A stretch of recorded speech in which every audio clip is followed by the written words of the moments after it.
Bonjour, aujourd'hui nous allons utiliser le logiciel Audacity. C'est un logiciel qui permet d'écouter et de visualiser des bandes sonores.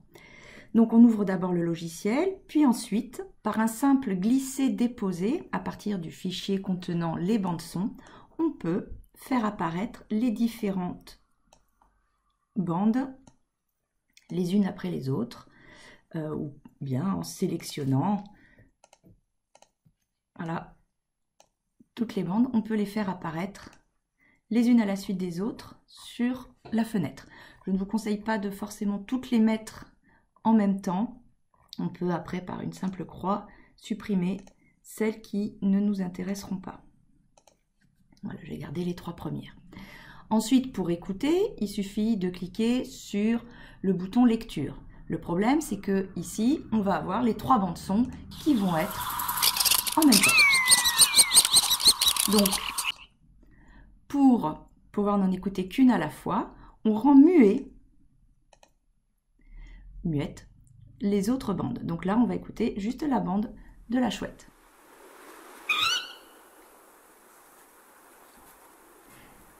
Stop. Si ensuite je veux écouter la bande de la buse, des cris de buse, je clique sur muet pour la chouette et je déclique. Ici, vous voyez, elle apparaît en bleu désormais. Et maintenant, je n'entendrai que la buse.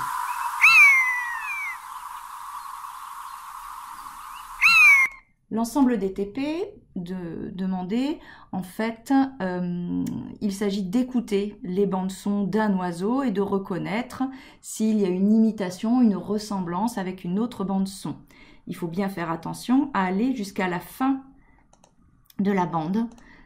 Voyez, pour les tourneaux, la troisième, la bande est un petit peu plus longue.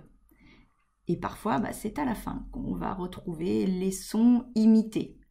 Une fois que l'on a reconnu le son imité, ici, pour cet étourneau, hop, le son intéressant va se trouver à cet endroit-là, entre 12 et 14 secondes.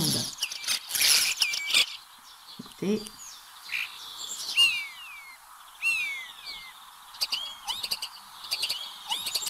On reconnaît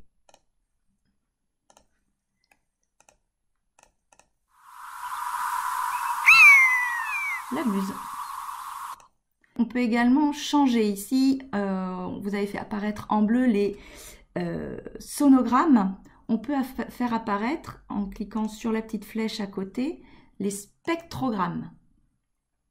Donc là, on a le spectre d'onde en fait qui apparaît, qui est plutôt en rose. Donc il faut s'adapter en fonction du sujet, des documents ressources, si on vous demande le sonogramme ou les spectrogrammes.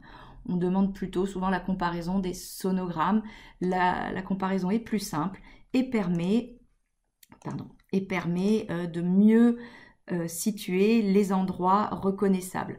Pour cela, une capture d'écran peut suffire avec un copier-coller ensuite sous Word et vous travaillez votre document directement sous Word.